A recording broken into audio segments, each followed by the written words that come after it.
Жаздың бір әдемі күнінде үйге қонақтар келген кезде даладағы ошақта дәмді сірне дайындадық. Ол үшін алдымен ошағымызға қазанымызды қойып қыздырып алдық. Одан кейін кішкене сұйық май құйып, жамбастың еттерін құйрық майды немесе жұқалап турап алып, осылай шет-шетіне қоятын боламыз. Одан кейін еттің жаңағы сүйектің біраз бөлігін салатын боламыз. Бұл жерде менде ет тұздалған болғандықтан тұзды көп қоспаймын. Ал егерде сіздерде жаңа сойылған мал болатын болса, тұзды кішкене көбірек қосу керек болады. Және де еттің біраз бөлігін салғаннан кейін дайындап қойған пиязымыздың 2-3 үлкен пияз болған дұрыс. Пиязымыздың жартысын қосып, қара бұрыш, тұз және паприка сеуіп, дәмдеуіштер қосып алатын боламыз. Және де еттің қалған бөлігін саламыз. Пиязымызды ортаға салу себебіміз жаңағы етке сіңіп, дәмі ерекше болу үшін осылай ортасына салатын боламыз. Қалған етті салғаннан кейін пияздың қалған бөлігін салып, бетін жауатын боламыз.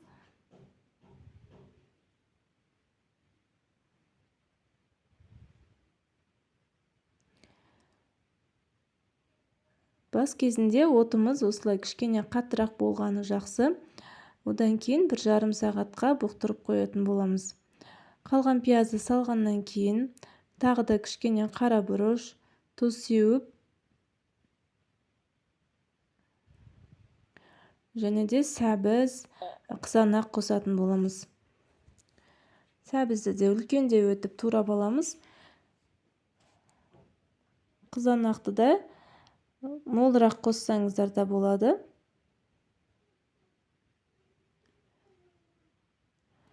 Осылай қосып алғаннан кейін бетіне картопымызды саламыз. Картоптарыңыз кішіректеу болса, дөңгелек етіп домалақ күйінде саламыз, ал егер үлкендеу болса, осылай бөліп салуға болады. Және картоптың үстінен міндетті түрде кішкене тұз сеуіп жіберген жақсы.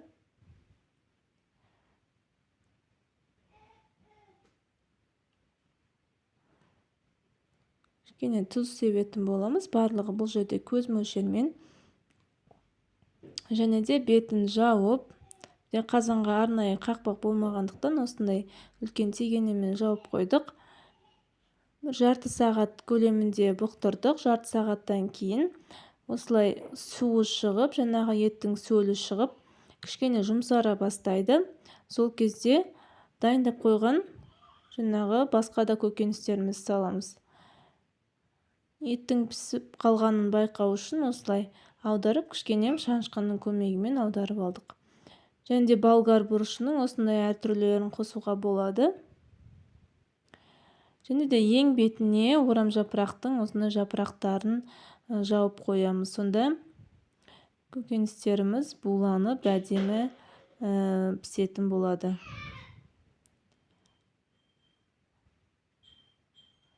Енді кезекте отымыз өте баяу отта болу керек.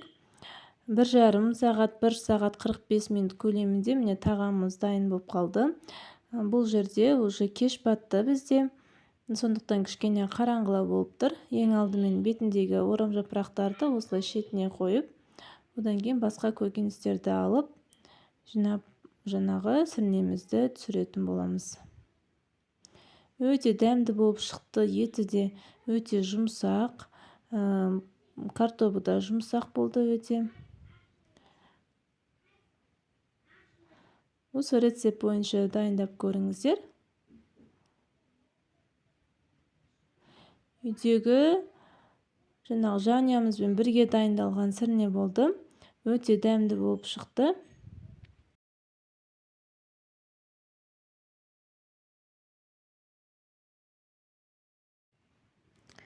Міндетті түрде осы рецептпен дайындап көріңіздер. Астарыңыз дәмді әрі берекелі болсын.